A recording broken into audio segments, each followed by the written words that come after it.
While we spend plenty of time talking about the coming revolution involving self-driving vehicles, it's important to note that we're not there yet.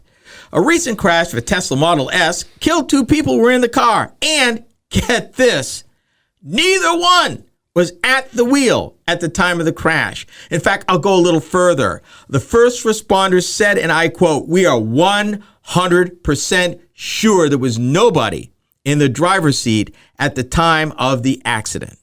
There was somebody in the front passenger seat and somebody in the back."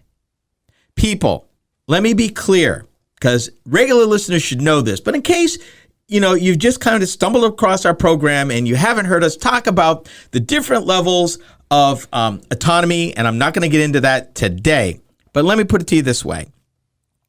There is no vehicle available for sale in the United States of America that can travel on any roads in this country in a non-test situation that is fully autonomous. Nobody. Full stop. Nobody. Right now. Yes, there are vehicles that are autonomous that are being tested. And, no hate mail. I know Waymo's got their Chrysler Pacificas down in Arizona. But as far as individual ownership of an autonomous vehicle, no. And I give you another caveat. Since 2016, Teslas had the ability to be autonomous, but that ability was not turned on. And they've even upgraded it. I think Tesla says they have this thing called full autonomous mode for some astronomical amount of money, which they could not confirm that this car had, much less was turned on. And the problem is twofold. Number one, most importantly, we do not have federal standards governing the operation of autonomous vehicles on our nation's highways and byways, number one.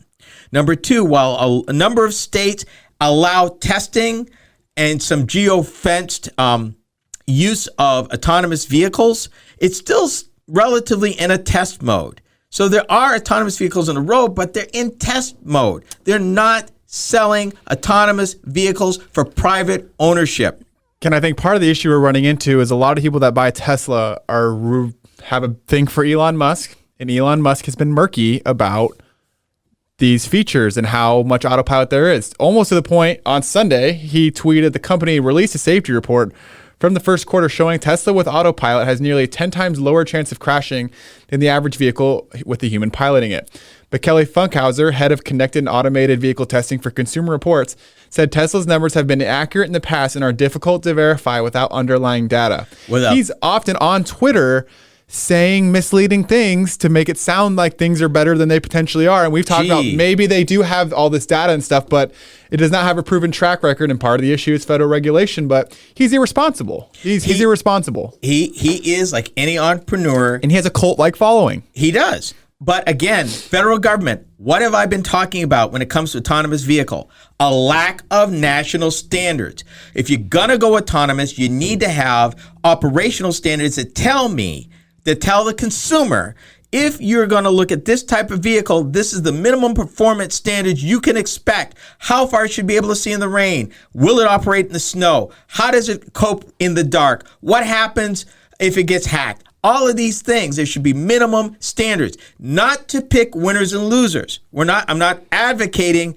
picking hardware and software. I'm advocating outcomes. What are the outcomes of the technology using that a company wants to use or employ or otherwise put into their vehicles to make it autonomous or to develop an autonomous car?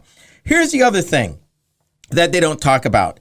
It took 4 hours to put that fire out. And the fire department ended up having to call Tesla in order to figure out how to put it out. I saw that. When these batteries are compromised, and this is where Tesla got murky. Tesla said, our batteries are designed not to be, if you're in an accident, not to, be compromised, whatever. This thing burned for 4 hours. And I don't know, I saw a picture of what was left of this vehicle.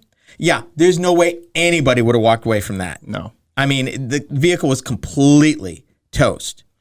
And the two gentlemen, God forbid, should have known better. One was 59 years old. The other one was 69 years old. This is supposedly the age that is supposed to be most resistant to technology. These guys embraced it. No people. You can't make anything completely. There is no level 5 full autonomous cars available for public sale in the United States of America, period. And we're discussing, I was watching a YouTube video where they were discussing some of the autonomous functions and things. And they basically said humans are not very good at watching looking over autonomous machines and not getting distracted. Our brains get bored. We're not good at we'll eventually get distracted by something else. And so we're not the best at waiting for something to go wrong, basically. Squirrel. We have to be more active. Yeah, our brains need to be more occupied, basically. And I've said this many times. I'll say it again. I always question the value of their quote unquote safety driver. Yeah. I'm like, at really slow speeds, maybe. You get up above 40 miles an hour, they're worthless. Because in the nanoseconds it would take, even if they were paying attention, a computer's still faster, and they would not be able to avert whatever happened. Because they got to process it, decide how to act, and then act. And they got to do it in in thousandths of a second. And it takes, they said on average, to do all that, takes a human being 2 full seconds. It takes a computer nanoseconds to do the same thing. And that's the difference right there. Electrical fires of EVs is going to be the new thing, the dirty little secret people are not talking about. That because of how the battery configurations are for lithium ion, which is a fluid slurry, the problem with these fires is when they're compromised, they boom up, they put them out, and then they reignite. So they're going to need better controls to articulate to first responders how to successfully deal with these. When we return,